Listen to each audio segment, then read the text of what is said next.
은혜를 받고자 할 때 마음과 은혜를 받은 은혜를 갚고자 할 때 마음이 다른 사람이 있다라는 것입니다. 그런가 하면은 이런 사람과 정반대 사람도 있습니다. 1993년도에 창원공단에서 일하던 강성진 씨라는 사람이 오토바이를 타고 퇴근을 하다가 신호등을 무시하고 달려오는 자동차에 부딪혀서 큰 사고를 당합니다. 자동차에 부딪힌 순간 이 강성진 씨가 공중에 부흥 뜨더니 10m로 나가 떨어졌습니다. 근데 놀라운 것은 죽지 않고 눈 하나만 다쳤다는 거예요. 천사가 보호한 것 같죠? 근데 더 놀라운 것은 이 강 씨가 병원에서 깨어났는데 자기 얼굴을 바라보는 순간 눈을 한쪽을 잃어버렸는데도 불구하고 좌절하거나 절망하거나 그 원수에 대해서, 그 운전수에 대해서 어떤 분노나 원망을 터뜨리지 않냐고 오히려 살아난 것에 대한 감사로 자기 신장을 바치겠다고 병원 측에다 얘기를 했다는 것입니다. 그리고 3년 뒤인 1996년에 정말로 이 강성원 씨는 자기와 아무런 상관이 없는 사람, 이름도 모르는 사람한테 그 신부전증 환자한테 이 자기 신장을 줍니다. 그리고 수술은 성공했어요. 이 기사가 신문을 통해서 보도가 됐는데 이 기사를 쓴 기자가 그 당시에 이 강성진 씨하고 인터뷰한 내용을 이렇게 얘기합니다. 어떻게 당신은 신장을 기증할 생각을 했습니까? 그런 와중에서도 그때 강 씨가 이런 말을 합니다. 죽을 뻔한 나의 목숨을 살려주신 하나님의 은혜에 조금이라도 보답하고 싶어서입니다. 라는 기도를 했습니다. 그러니까 이 강성진 씨는 자기가 살아난 것이 하나님의 은혜요. 그리고 하나님의 받은 은혜는 반드시 갚아야 한다는 이 생각을 했단 말이죠. 여러분, 대개 사람들은 빚을 지게 되면 갚아야 된다는 생각을 합니다. 내가 이 빚을 갚아야 되는데. 이런 늘 강박감정에서 살게 돼요. 그러다 보니까 빚을 갚을 때까지 늘 심정 부담감과 고통과 압박감에서 살아갑니다. 그리고 그것이 해결하기 전까지는 늘 압박감 속에 살아가기 때문에 점점 이 심리적 부담과 압박감은 더 커지고 그래서 나중에는 결국 사는 것이 힘들어지고 고달파집니다. 여러분들은 빚 때문에 마음고생을 해본 적이 있습니까? 여러분들은 빚 독촉에 시달려 본 적이 있습니까? 빚을 지는 인생만큼 고통스러운 인생은 없을 것입니다. 그래서 중국 청나라의 호르마는 이런 말을 했습니다. 빚을 안고 사는 것은 마치 뼈에 종기가 붙어 있는 것과 같다. 그만큼 힘들단 말이죠. 그렇게 아프단 말이죠. 여러분, 살에 종기가 나면 아프죠. 근데 그건 짜낼 수 있어요. 근데 뼈에 종기가 붙어 있다. 이것은 짜낼 수도 긁을 수도 낼 수 없고 이렇게 빚지고 사는 인생이 너무나도 힘들다라는 것입니다. 그런데 여러분, 우리 중에 빚을 안 짓고 살아가는 사람이 누가 있겠냐는 것입니다. 이 세상 사람 중에서는 모든 사람이 다 빚을 지고 살아가고 있다는 거예요. 빚을 안 짓고 싶어도 안 질 수가 없어요. 집 하나 장만하는 것도 우리는 은행빚을 져야 합니다. 그렇죠? 여러분 눈동자 보니까는 정반대 얘기라는 것 같은데. 목사님 무슨 말씀을 그렇게 하십니까? 50만 불, 60만 불 집 그 정도 캐시로 사는 거 아닙니까? 지금 다 그런 분위기예요. 저는 그렇게 못해요. 집 하나 사는 것도 힘들어갖고 디파짓 하는 거 10% 디파짓 하는데도 그게 없어갖고 이 집을 살 수가 없어요. 여러분, 집 하나 사는 것도 은행에 빚을 져야 합니다. 비즈니스를 할 때도 은행빚을 져야 합니다. 아이를 대학교 보낼 때도 이 교육시키는데도 은행에 론을 해야 돼요. 심지어는 차 하나 사는데도 캐시를 들고 가서 현찰 들고 가서 사람들이 별로 없습니다. 조그만 차 하나 사는데도 은행빚을 집니다. 그래서 우리 인생은 마치 빚을 갚아가며 살아가는 페이먼 인생과 같다라고 말을 합니다. 우리 인생을 아주 흥미롭게 소개한 글이 있어서 여러분이 소개합니다. 이 글은 마치 우리가 빚 속에서 살아가는 우리 인생을 풍자한 글이에요. 나라의 빚, 즉 국채로 지어진 고속도로를 은행융자로 빌린 자동차로 신용카드로 결제한 개수를 넣고 은행 주택융자로 구입한 집에 들어와 활보로 구입한 식탁에 앉아 밥을 먹고 외상으로 구입한 소파에 앉아 차를 마시고 친구에게 돈을 빌려 구입한 침대에서 잠을 잔다. 이 이야기는 좀 과장된 이야기지만 늘 빚지면서 살아가는 것이 우리의 인생이라는 것을 풍자한 글이죠. 그래요, 여러분들. 우리는 빚을 지며 살아갈 수밖에 없습니다. 크레딧 카드? 일단 갚기 전까지는 여러분이 돈이 있다 해도 크레딧 카드 걷으면 갚기 전까지는 그건 빚이에요. 우리는 온통 빚을 지고 살아간단 말이죠. 근데 문제는 내가 어쩔 수 없이, 내가 할 수 없이 마지못해서 써야 될 돈이 있고 빌려야 될 돈이 있어요. 그런데 써지 않아도 될 돈, 빌리지 않아도 될 돈, 그런데 사치 때문에, 허영 때문에, 욕심 때문에, 탐욕 때문에 돈을 안 써도 될 돈을 쓰고, 심지어는 빚을 지는 것을 두려워하지 않냐고 다른 사람의 빚까지 끌어다가 쓰는 사람이 있다라는 것입니다. 한국의 재정경제부에 따르면 한국의 빚을 갚지 못한 신용불량자들이 몇 명이나 되는가? 굉장히 많다라는 거예요. 조사한 결과 1999년도에는 빚을 갚지 못한 이 신용불량자가 225만 명이었답니다. 근데 이 숫자가 한 해마다 20만 명에서 30만 명 늘어서 5년 뒤는 2004년도에는 380만 명이 빚을 갚지 못한 신용불량자였다는 것입니다. 그런데 2010년도에는 600만 명이 빚을 갚지 못한 신용불량자가 되었다는 것입니다. 지금은 좀 줄어들었다 하는데, 그러나 아직도 빚을 갚지 못하고 이렇게 신용불량자로 낙인 찍힌 사람들이 굉장히 많다라는 것입니다. 그럼 왜 이런 빚을 갚지 못한 사람들이 속출하고 있느냐? 이런 신용불량자가 속출하고 있느냐? 나라가 수입이 없는 이 고등학생까지 카드를 마구 발급해 줬기 때문에 그렇다는 것입니다. 그러니까 수입이 없는 이 고등학생, 대학생들이 막 카드 무서운 줄 모르고 막 긁다 보니까 빚더미가 자꾸 싸우는 거예요. 그 빚이 누구에게 갑니까? 부모에게 가요.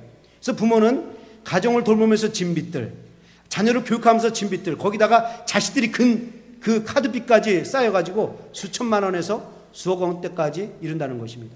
그 빚을 지고 살아가는데, 이 빚을 갚을 때까지는 늘 압박감 속에서, 이 심리적인 부담과 압박감 속에서 살아간다는 것입니다. 근데 이것이 너무 크다 보니까 이기지 못해서 심지어는 자살까지 한다는 것입니다. 이렇게 빚은 사람을 고통스럽게 힘들게 만들 뿐만 아니라 사람을 죽음까지 몰아가는 아주 무서운 것입니다. 그래서 우리는 할 수만 있다면 빚을 지지 말아야 합니다. 왜냐고요? 빚은 갚아야 하는 도덕적 의무와 법적 의무가 있기 때문에 그래요. 빚을 갚을 때까지는 평안할 수가 없기 때문에, 빚을 갚지 않는 동안에는 늘 심지어 압박과 부담감과 이 무거운 고통 속에 살아가기 때문에 그렇습니다. 우리는 이렇게 갚지 않는 것을 순수말로 빚이라고 하지만 법정이라고는 채무라고 해요. 그러니까 무슨 말이냐? 이 빚의 정의는 타인에게 마땅히 지불해야 될 의무가 있는 금전이라는 것입니다. 은행 융자라든가 크레딧 회사에서 빌린 돈이라든가 친구, 친척, 타인에게서 빌린 돈, 이런 것은 반드시 갚아야 하는 이 법적 의무와 도덕적 의무가 있습니다. 그래서 이 구약에서는 이 빚을 갚지 못하면 종이나 노예로 팔려가는 법이 있었고, 19세기까지만 해도 영국에서는 이 빚을 갚지 못하면 이 감옥에 갇히는 법이 있었고, 한국에서는 지금도 빚을 갚지 못하면 이 재산이 차압되는 이 법이 있습니다. 그러니까 빚이라는 것은 반드시 갚아야 하는 법적 의무와 도덕적 의무가 있습니다. 그래서 성경은 이 빚을 해결하기 전까지는 너무 고통스럽고 힘들기 때문에 경제적인 빚은 지지 말라고 말하고 있단 말이죠. 우리 성경 말씀 로마서 13장 8절 읽어볼까요? 로마서 13장 8절 다 같이 시작. 자, 사랑의 빚 외에는 아무에게도 아무 빚도 지지 말라. 왜 성경은 사랑의 빚 외에는 아무에게도 아무 빚도 지지 말라라고 했을까? 아까도 말씀드렸지만 그냥 경제적인 빚은 이것은 내가 반드시 갚아야 하는 도덕적 의무와 법적 의무가 있어요. 그런데 사랑의 빚은 어떤 법적 의무나 도덕적 의무나 심지어 부담감을 요구하지 않는다라는 것입니다. 제가 텍사스에서 공부하다가 이제 처음으로 이곳에 사역하러 왔습니다. 근데 제가 처음으로 이곳에 사역하러 올 때 아이들이 학기 중이라서 저만 먼저 오고 아내와 아이들이 텍사스에 남아서 2달 동안 머문 적이 있었습니다. 그때 제가 혼자서 사역하고 있다고 성도님들이 음식을 해다 주셨습니다. 어떤 분은 밑반찬도 해다 주시고, 어떤 분은 김밥도 만들어다 주시고, 어떤 분은 간장게장을 맛있게, 갑자기 간장게장이니까 군침이 도네요. 어떤 분은 여기 아침에 여기 아침 되면 여기 옆에 보면 이 레스토랑이 있어요. 김아무개라고 있는데 그분이 이 브렉퍼스트를 투고해 갖고 사무실 갔다 오면서 목사님 드세요 하면서 가신 분이 있어요. 저는 사랑을 참 많이 받았습니다. 이게 바로 사랑의 빚이란 말이죠. 그런데 여러분, 이 사랑의 빚은 반드시 갚아야 될 법적 의미가 있습니까? 없다라는 겁니다. 제가 이 사랑의 빚을 갚지 않았다고 해서 그분이 저를 경찰에 고발하거나 수하거나 아니면 법적 조치를 취하기 위해서 변호사를 사거나 재판 걸기 위해서 법정 왔다 가지 하지 않는다라는 것입니다. 라이드를 주셨어요. 내가 그걸 갚지 않았다고 해서 그분이 저를 수하지 않아요. 고발하지 않습니다. 차가 고장이 나서 당장 차가 필요한데 자기 차를 쓰라고 선뜻 내주는 거, 이거 사랑의 빚입니다. 돈을 주는지만 이게 그냥 빌려주는 것이 아니라 보태 쓰라고 주는 거, 이거 사랑의 빚이에요. 이런 건 괜찮다라는 것입니다. 그러나 그 외에는 지지 말라고 말해요. 두 번째로, 왜 성경은 사랑의 빚 외에는 아무에게도 아무 빚도 지지 말라? 이 해답을 말하려면 뒤집어서 질문하면 됩니다. 왜 하나님께서는 아무에게도 아무 빚도 지지 말라고 금하면서 사랑의 빚은 져도 된다고 말하는가?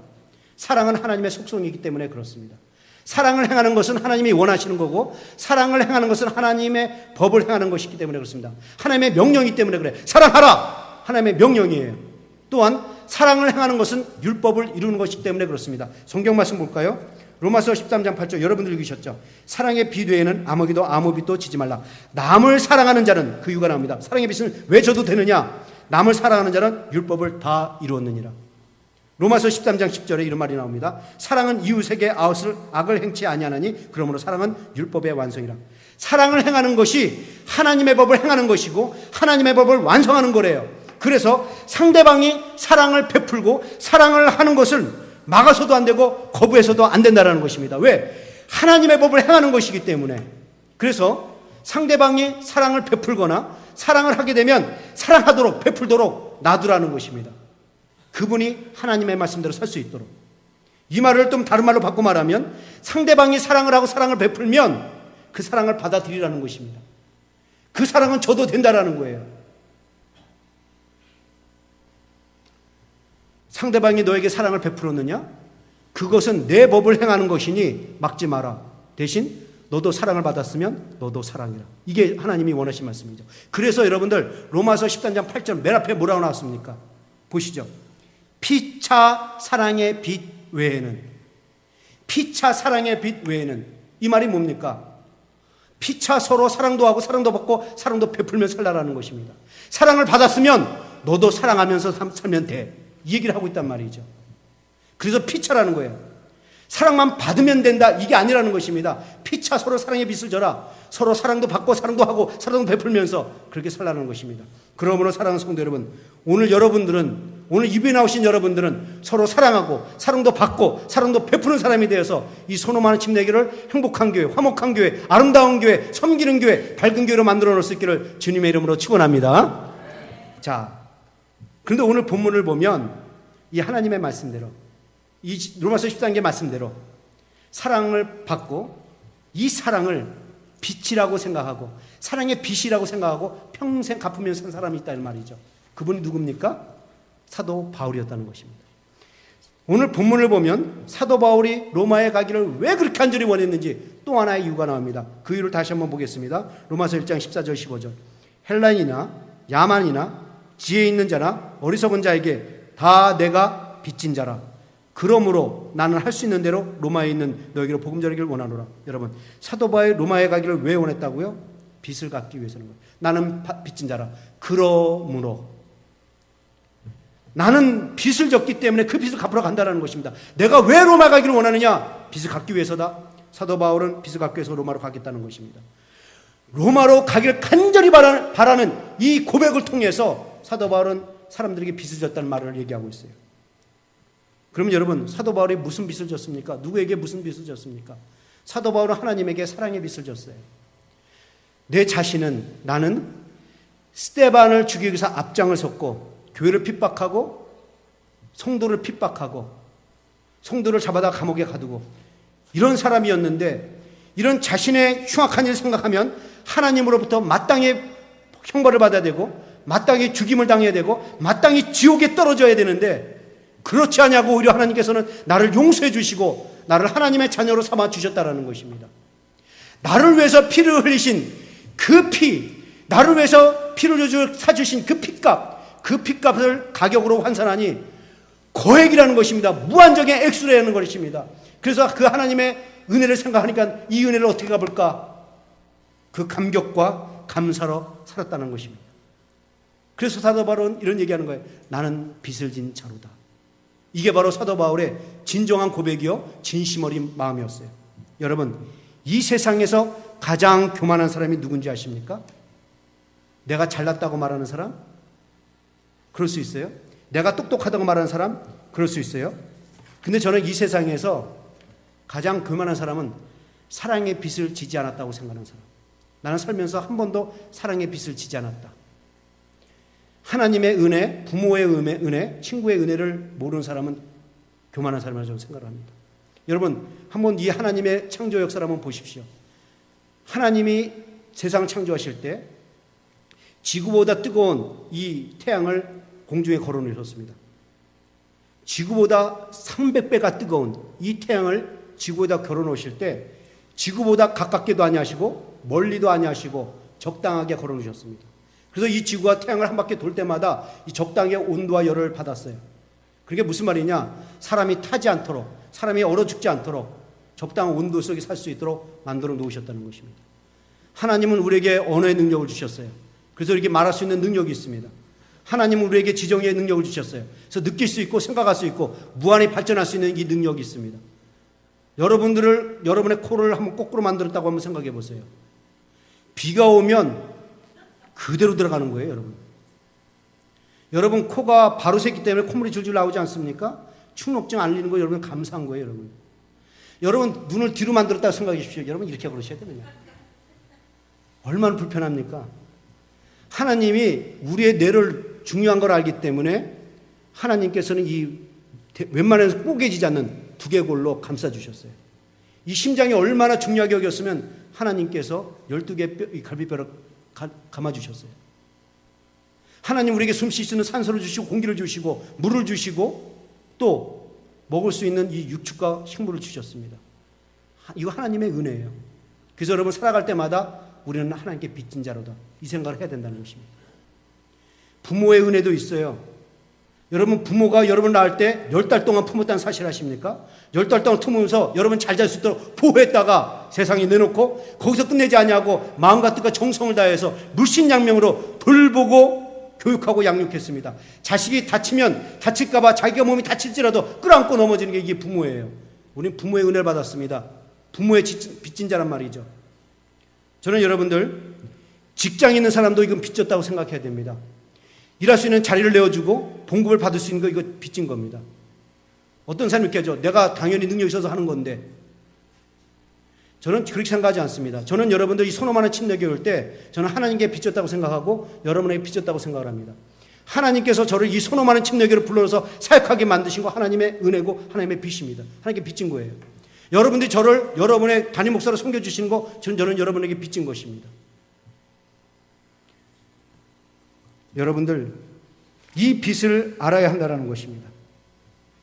그런데 이것을 너무나도 당연하게 생각하는 사람이 참 많다는 거예요. 성경이 사랑의 빚은 져도 됐다, 줘도 좋다라고 말했다고 하지만 이것을 당연하게 여겨서는 안 된다는 것입니다. 사랑의 빚을 져도 좋다 이 말은 너만 줘도 좋다는 게 아니라 피차라는 거예요. 피차 사랑의 빚을 져라는 얘기는 서로 사랑하라는 얘기가 될 수 있다는 거예요. 일방적으로 사랑을 받으라는 게 아니죠. 피차 사랑을 줘야 받는 거 아닙니까? 근데 이것을 너무나도 당연하게 생각하면 어떤 현상이 일어나는가? 예를 들어서 부모가 나를 낳고 길러주시는 것을 당연하게 생각하면 여러분 부모에게 함부로 합니다. 부모에게 바라는 것 많고 부모에게 요구하는 것만 말아요. 부모가 나를 길러주고 양육해 교육한 게 이게 큰 은혜인데 그 생각을 안 하면 당연하게 여기면 너무 부모에게 쉽게 얘기한다는 것입니다. 원망과 불평만 쏟아내는 거예요. 너무 쉽게. 만약에 아내가 남편이 바깥에 나서 땀 흘리면서 일하고 들어오는 것을 당연하게 생각하거나 남편은 아내가 집안을 돌보고 설거지하고 빨래하고 청소하고 자식들 돌보는 것을 너무나도 당연하게 생각하거나 심지어는 두 부가 함께 일해야 된다 그래서 아내가 나가서 일하는 것을 당연하게 생각하면 이것은 고마움보다 감사보다 불만만 생긴다는 것입니다. 아내 남편이 조금만 잘못해도 불만만 생겨요. 탁 보다가 불만 생기면 무슨 얘기를 합니까?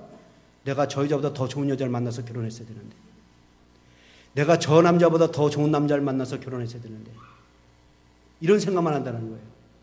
근데 여러분 사랑의 빚이 없다고 생각하는 사람은 어떤 부모를 만나든 어떤 남편 아내를 만나든 불만만 쏟아놓게 되어 있습니다.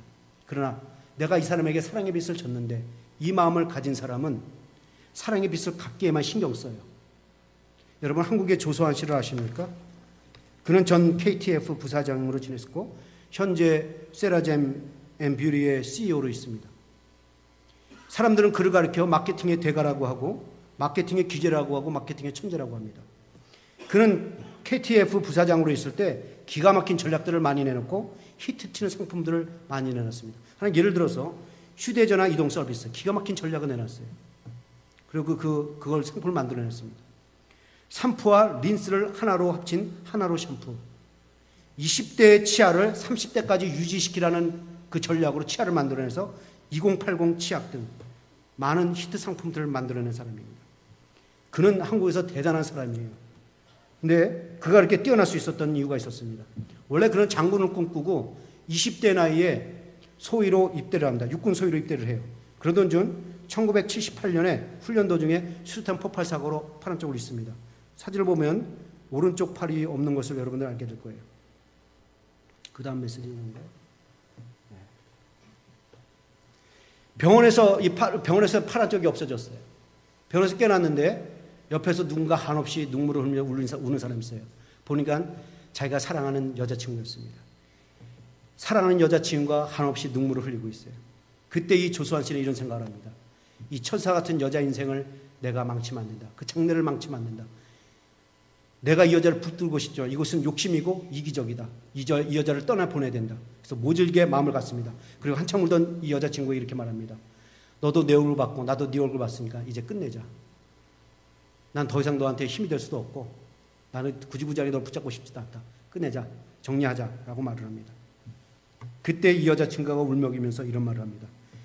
내가 지금까지 당신에게 어떠한 존재인지 모르겠지만 지금부터 당신 곁에 내가 있어야 돼요. 당신은 나를 필요로 할 겁니다. 그 얘기를 하면서 매일같이 병원에 출근하고 병원에서 그 남자를 병간했습니다. 그 연애 모습을 바라보면서 조소환 씨는 오른쪽 한 손을 잃었지만 너무나도 좋은 여자를 얻었다라는 그 생각과 넘치는 사랑을 받았다는 그 생각에 감격을 합니다. 그러나 그 여자친구의 아버지의 마음은 달랐어요. 딸의 아버지는 어떻겠습니까? 도시락 싸들고 말리기 시작했어요. 떼어놓으려고 얼마나 안간힘을 썼는지 딸이 병원에 가면 아버지는 쫓아가서 그 딸을 끌고 내려왔습니다. 저항하는 딸에게 아버지는 이렇게 말합니다. 나와 이 남자 중 둘 중에 하나를 택하라. 이게 아버지의 마음이죠. 아버지 스토리죠. 이 남자와 나 중 둘 중에 하나를 택하라. 그때 딸이 이런 말을 합니다. 만약 아버지가 손을 잃었다면 엄마가 어떻게 해주길 바라요. 나는 이 남자를 사랑한 거지 이 남자의 손을 사랑한 것이 아닙니다. 이 말을 들은 조소환 씨가 이제 뿅 갑니다. 내가 이런 넘치는 사랑 받는구나. 내가 평생 이 여자를 행복하게 하면서 살아야지. 평생 빚진 마음으로 이 내 아내 될 여자에게 두고두고 갚으면서 살아야지. 이 결심을 합니다. 그부터 이 조소환 씨는 아내에게 받은 사랑을 갖기 위해서 필사적으로 노력을 합니다. 그 누구보다도 더 열심히 노력하고 더 열심히 수고하고 더 많이 애를 썼습니다. 그는 군복을 벗고 다시 공부를 시작했어요. 그래서 2000년도에 경영학 박사를 따고 2001년도에 KTF 입사해서 나중에 부사장까지 올라갑니다. 정신력이 대단했고 완전히 노력파였어요. 그 입사해서 사원에서 평사원에서 팀장까지 올라오면서 나중에 부사장까지 올라가요. 얼마나 정신력이 강하고 노력파인지 왼손 하나로 골프를 치는데 싱글을 친다고 합니다. 대단한 거죠. 한 손으로. 그것도 왼손으로. 그는 그 손으로 왼손 하나로 마케팅계의 전설이 됩니다. 아내를 행복에 쨌다는 그 결심으로 군복을 벗은 지 30년 만에 부사장에 오르고 이제는 세라젬 앤 뷰리의 CEO가 됩니다. 여러분, 한 아내를 향해서 빚진 마음을 가지고 두고두고 갚아가는 이 남자의 한 모습이 아름답지 않습니까? 그런데 이보다 더 절실하게 사랑의 빚진 마음을 가지고 평생을 그를 위해서 사랑한 사람이 있습니다. 누굽니까? 사도 바울이었습니다. 사도 바울은 하나님의 받은 은혜에 빚진 마음으로 평생을 살았어요. 난 죽을 수밖에 없는 죄인인데 교회를 핍박하고 성도를 핍박한 포행자여 핍박자인데 그런 나를 죽이지 아니하시고 살려주시고 구원해 주시고 영생을 주시고 그뿐만이 아니라 하나님의 도구로 삼아주신 것이 너무 감사해서 평생 이것을 어떻게 갚나 이상하면서 살았다는 것입니다. 여러분, 사도 바울이 어떻게 해서 평생을 하나님을 위해서 일하며 살았는 줄 아십니까? 하나님의 은혜가 너무나도 크다는 걸 알았기 때문에, 하나님께 큰 빚을 졌다고 생각했기 때문에 사도 바울은 하나님을 위해서 평생 일하며 살 수 있었던 것입니다. 이 마음이 있어야 한다는 거예요. 저는 오늘 이 시간 조소한 씨의 마음과 같이, 사도 바울의 마음과 같이 우리 모든 사람들이 이것을 이런 마음 가졌으면 좋겠습니다. 은혜를 은혜로 알고, 고마움을 고마움으로 하고, 감사를 감사로 알고, 사랑을 사랑으로 알아. 그 사랑에 빚진 자의 마음 가지고 살았으면 좋겠습니다. 근데 여러분, 오늘 본문 보십시오. 사도 바울은 분명히 하나님께 빚을 졌는데 하나님께 빚 졌다고 말하지 아니하고 헬라인이나 야만인이나 죄 있는 자들에게 빚을 졌다고 말을 합니다. 여러분, 정말 사도 바울이 이들에게 빚을 졌습니까? 언제 이들에게 빚을 졌습니까? 사도 바울이 이들에게 돈을 빌린 적이 없고 사랑의 빚조차도 받은 적이 없어요. 사랑의 빚을 진 적이 없습니다. 그래서 갚을 것이 없어요. 그런데 사도 바울은 하나님께 빚을 졌다고 얘기하지 않냐고 이들에게 빚을 졌다고 말합니다. 왜 사도 바울이 하나님께 빚졌다고 얘기하지 않고 이들에게 빚졌다고 말하는가? 그것은 하나님이 사도 바울에게 나에게 진 빚을 나에게 갚지 말고 저희들에게 갚으라고 말했기 때문에 그렇습니다. 하나님이 바울에게 은혜를 베풀어서 그를 구원자로 삼으시고 그를 사도로 삼으신 이유가 뭐냐? 내 복음을 이방인들에게 전하도록 하기 위해서였다는 것입니다. 사도 바울이 그것을 너무 잘 아는 거예요. 하나님이 당신의 복음을 이방인들에 전하기 위해서 나를 불러주시고 구원해 주시고 나에게 이 복음을 맡겨주시고 사도로 삼아주신 것은 내가 그 복음을 전하도록 하기 위해다. 이것을 너무나도 잘 알기 때문에 복음을 전할까지 나는 것을 빚을 졌다고 말한 것입니다. 여러분, 우리가 빚을 졌다고 말할 때는 두 가지 의미예요. 첫째는 내가 직접 돈을 빌렸을 때 이것을 빚졌다고 말합니다. 여러분, 일본이 지진 났을 때 이런 기사가 있었어요. LA에서 짜장면을 운영하는 식당 주인이 일본에 지진이 나서 기금 1,000불을 보내게 됐습니다. 근데 그 기부금에 대한 사연이 이랬어요. 어느 날 주소도 없고 이름도 없는 한 통의 무명의 봉투가 날아 들어왔습니다. 그 봉투를 뜯어보니까 500불의 현찰과 함께 사제글이 담긴 편지가 담겨져 있었습니다. 그 내용인즉 20년 전에 제가 배고파서 짜장면을 먹고 몰래 도망을 쳤습니다. 용서해 주십시오. 사과합니다. 그리고 거기에 대한 제가 배상으로 500불을 보내드리겠습니다. 그 당시에 짜장면 5불이라 쳐도 100배를 해서 갚아준 거예요.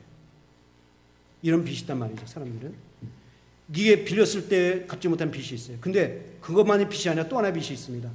누군가에게 맡겼는데 그것을 맡았는데 전달되기 전까지 그것은 빚이라는 것이에요. 예를 들어서 우리 안수일사님 저한테 10,000불을 맡겼어요. 좀 그냥 크게 좀 씁시다. 10만 불을 맡겼어요. 맡기면서 석장로님한테 좀 주십시오. 내가 10만 불을 석장님한테 주기까지는 이거 뭐예요? 그 빚입니다. 내가 갚기 전까지는 이건 빚이에요. 지금 사도 바울이 이 말을 하고 있단 말이죠. 사도 바울은 지금 이 헬라인, 이방인, 야만인들에게 빚을 진 게 없어요. 근데 하나님께서 바울을 불러가지고 복음을 맡겨주면서 너 이 복음 저 이방인들에게 전해라 라고 했기 때문에 이방인들에게 복음을 전할 때까지 나는 이거 빚진 거라는 것입니다. 땅 끝까지 이르러 복음을 전할 때까지 나는 이것이 빚진 것이라는 것입니다. 여러분, 사도 바울이 다메섹 도상에서 예수님 만났을 때 두 가지 질문을 합니다. 첫 번째는 당신이 누구십니까? 나는 너 핍박하는 예수라. 그러자 사도 바울 두 번째 질문을 합니다. 내가 당신을 위해서 무엇을 할까요?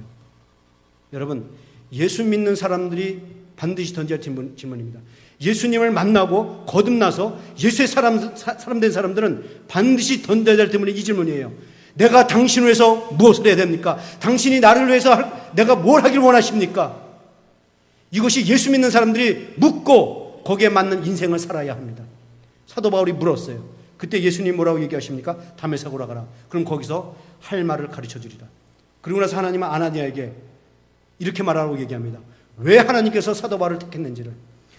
사도행전 9장 15절 그 말씀입니다. 우리 같이 한번 읽어볼까요? 사도행전 9장 15절 다 같이 읽죠. 시작. 주께서 가라사대 가라. 이스라엘 자손을 앞에 전하기 위하여 택한 나의 그릇이라.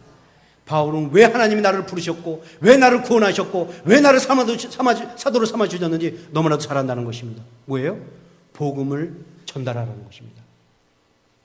그것을 잘하는 거예요. 그래서 사도 바울은 고린도전서 4장 1절에서 이렇게 말합니다. 사람이 마땅히 우리를 그리스도의 일꾼이요 하나님의 비밀을 맡은 청지기로 여길지어다. 여러분들은 뭐로 여겨야 된다고요? 하나님의 복음을 맡은 청지기라는 것입니다. 사도 바울은 그것을 잘 알았다는 거예요. 나는 하나님의 복음을 맡아 관리하는 사람이고 그 복음을 잘 관리하고 있다가 이방인들을 만나면 전해야 될 의무가 있는 청지기라는 것입니다. 그 말만 했습니까? 갈라디아서 2장 7절을 보십시오. 사도 바울이 왜 그렇게 평생 하나님의 일을 위해 했는지를 갈라디아서 2장 7절 8절 우리 한번 다 같이 읽죠. 시작.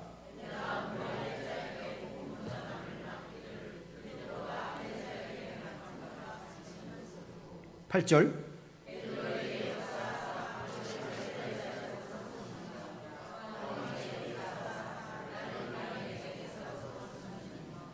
간단히 말하면 이런 말입니다. 사도 베드로가 할례자들에게 복음을 전할 본분을 맡은 것 같이 나는 무할례자들 이방인들에게 복음 전할 본분을 맡았다. 나는 이것을 맡았기 때문에 전해야 된다는 것입니다. 그런가 하면 데살로니가전서 2장 4절에서 이렇게 말합니다. 오직 하나님의 옳게 여기심을 입어 복음을 전할 부탁을 받았다. 하나님으로부터 복음 전할 부탁을 받았다는 것입니다. 여러분, 나는 마땅히 죽어 마땅할 죄인입니다. 그런데 당신에게 복음을 전하도록 하기 위해서 하나님이 나를 불러주시고 구원해주시고 복음을 맡겨주셨습니다.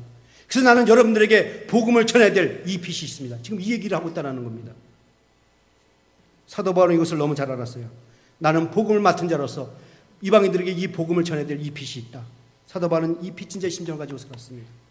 여러분, 그럼 사도 바울은 이방인들에게 이 빚을 갚기 위해서 얼마나 노력했을까요? 성경 말씀 오늘 본문이 그거 말씀입니다. 15절. 그러므로 나는 할 수 있는 대로. 그러므로 나는 할 수 있는 대로. 이 말이 무슨 말입니까? 내 힘을 다하여, 내 능력을 다하여, 최선을 다하여, 내 마음과 정성과 뜻을 다하여 복음을 전하겠다는 것입니다. 그러니까는 적당히 요령을 피워가며 내 할 일 다 하고 남는 시간, 짜투리 시간, 그때 하나님의 일을 하겠다는 것이 아닙니다. 복음을 전하는 것, 하나님의 일을 하는 것을 내 인생에 중요하게 여기다는 것이에요. 그리고 최선을 다해서 하겠다는 것입니다. 여러분, 그래서 사도 바울의 이 삶을 보십시오. 사도 바울이 다메섹 도상에서 예수님을 만나고 이방인의 사도로 부름을 받았을 때 그때만 열정을 다해서 섬기고 끝 했습니까? 아니에요. 사도 바울은 그때 부르심 받는 그 순간부터 지금 사도 바울은 오늘 본문에서 로마로 가겠다. 그 시간이 30년, 40년 지났는데 그 30년, 40년 동안에도 계속해서 열정을 다해서 복음을 전하다가 이제는 로마로 가겠다라는 것입니다. 마지막으로 로마로 가서 복음을 증거하겠다고 지금 사도 바울이 얘기하고 있는 거예요. 정말 사도 바울은 자기 인생의 마지막 순간까지도 그 이방인에 가서 복음 전하기 위해서 로마에 가서 복음 전하기 위해서 모든 것을 쏟아붓고 그 이방인을 향해서 지금 달려가는 인생을 살고 있단 말이죠. 그래서 여러분 사도 바울을 보십시오. 그는 갈라디아로 달려갔고 소아시아로 달려갔고 마게도니아로 달려갔고 아가야로 달려갔고 고린도로 달려갔고 이제는 세계의 중심지인 로마로 달려가겠다고 말하고 있는 것입니다.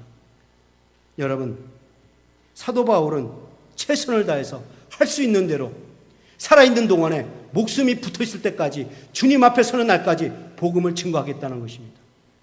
그러면 여러분, 바울만 하나님의 빚을 받은 빚진 자입니까? 바울만 하나님의 은혜를 받아서 빚진 자입니까? 우리도 하나님의 은혜를 받은 사람들이에요. 우리도 죽을 수밖에 없는데 하나님께서 불러주시고 구원해주시고 하나님의 자녀로 삼아주시고 복음을 맡겨주셨습니다. 성경은 그렇게 말해요. 내가 분반 모든 것을 가르쳐 지키게 하라. 성령이 임하시면 곧 너희가 권능을 받고 예루살렘과 유대와 사마리아 땅끝까지 이르러 복음을 증거하라. 복음을 맡겨주시어 명령해 주셨습니다. 그래서 우리는 하나님께 부르심을 받고 하나님의 은혜를 받고 복음을 맡은 자로서 이제 나가서 복음을 증거해야 될 이 빚이 있단 말이죠. 왜 하나님께서 여러분을 불러주셨습니까? 복음을 전하도록 하기 위해서. 저는 그렇게 생각해요. 왜 나 같은 죄인을 구원하시고 소명을 주시고 사명을 주시고 소노마로 불러주셨는가? 왜 소노마 교회 성도들의 담임 목사가 되게 하셨는가? 저는 여러분들에게 복음을 가르쳐야 되고 양육하고 교육해야 될 이 빚이 있다는 것입니다. 저는 그래요. 저는 이 빚을 너무나도 잘 압니다. 저는 제 자신을 너무 잘 알아요. 저는 부족하고 정말 연약한 사람입니다. 능력이 없는 사람이에요. 그럼에도 불구하고 저를 불러서 소명을 주시고 소노마는 침례교회 담임 목사로 세워주셨다는 것은 그 복음의 빚을 갚도록 하기 위해서 불러주셨다고 저는 믿습니다. 오늘도 이분들이 은혜를 받으러 나오셨는데 내가 이 은혜를 끼쳐야 되는데 저는 여러분들에게 오늘도 은혜를 끼쳐야 될 이 빚이 있습니다. 왜 하나님이 여러분들을 집사로 세워주셨습니까? 왜 장로로, 왜 권사로 세워주셨습니까? 감투로 가지고 있으라고? 벼슬 행사하라고? 명예직으로 갖고 있으라고? 아니에요. 하나님의 빚을 갚으라고 세워주신 것입니다. 하나님의 복음을 전하도록 세워주신 거예요. 그래서 어떤 사람은 직장에서 휴가를 내어서 그 휴가를 VBS 사용하는 사람이 있고, 어떤 사람은 그 휴가를 당디 선교에 사용하는 사람이 있고, 어떤 사람은 가기도 잘 되는데 한 일주일을 문 닫고 선교를 가는 사람이 있고요.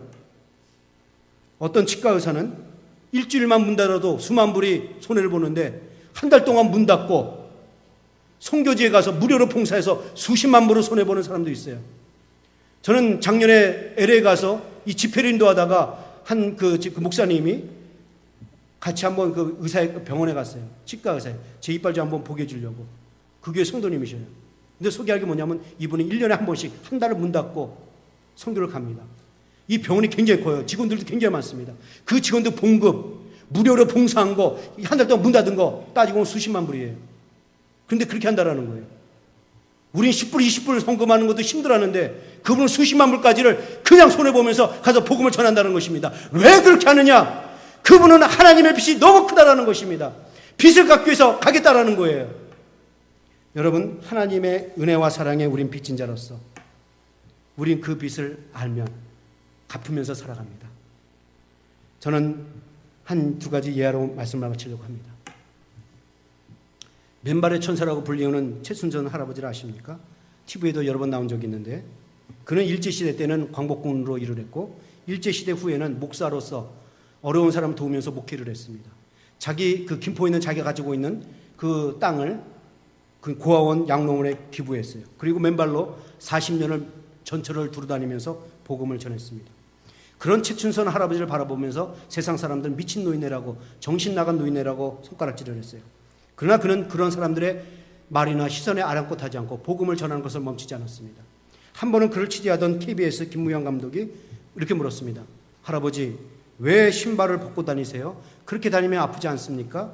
그때 이분이 이렇게 말합니다. 통일이 오면 신어요. 통일을 너무 간절히 원했다는 것입니다. 그분이 맨발로 전철 다니면서 복음 전하다가 어느 한 전철역에서 의자에 앉아서 평화롭게 하나님 품으로 가셨습니다. 그는 죽을 때까지 복음을 전하다가 하나님나라로 가겠다라는 그 소원대로 사명을 다 이루고 하나님 나라로 가셨습니다. 자녀들은 그 아버지를 대전 국립묘지에 안치하면서 그 묘비에 이런 비문을 적었습니다. 맨발의 전도자 아버지의 뜻과 믿음을 저희 자손들이 이어받겠습니다. 그의 아들 최바울 목사는 평소 아버지가 한 말을 들려줬습니다. 우리 아버지가 항상 이런 말을 했습니다. 늘 평소에 그러셨죠. 내가 미친 것이 아니라 너희가 미친 것이다. 세상 사람들이 미친 것이다. 주님이 복음을 전하라고 그렇게 말을 했는데 때를 얻든지 못 얻든지 복음을 전하라고 그렇게 말했는데 예수 믿는 사람들이 그 사실을 알면서도 복음을 전하지 않으니 그들이 미친 거 아니니? 하나님의 복음을 하나님이 맡겨주면서 전하라고 했는데 전하지 않으니 내가 미친 것이 아니고 너희가 미친 것이야. 그리스도인들이 비성장적인 것이지. 이 말을 했다는 것입니다. 최춘선 할아버지는 정말 평생을 복음의 빚진 자의 심정을 가지고 평생 복음의 빚을 갚으며 살다가 하나님 나라로 가셨습니다. 서울 합정역에 가면 양화진이라는 외국인 선교사님들이 잠들어 있는 묘지가 있어요.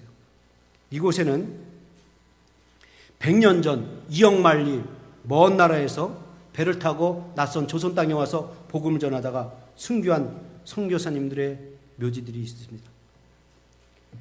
잠들어 계신 선교사님들의 묘지 앞에는 이 비석들이 세워져 있고 그 비석에는 비문들이 적혀 있습니다.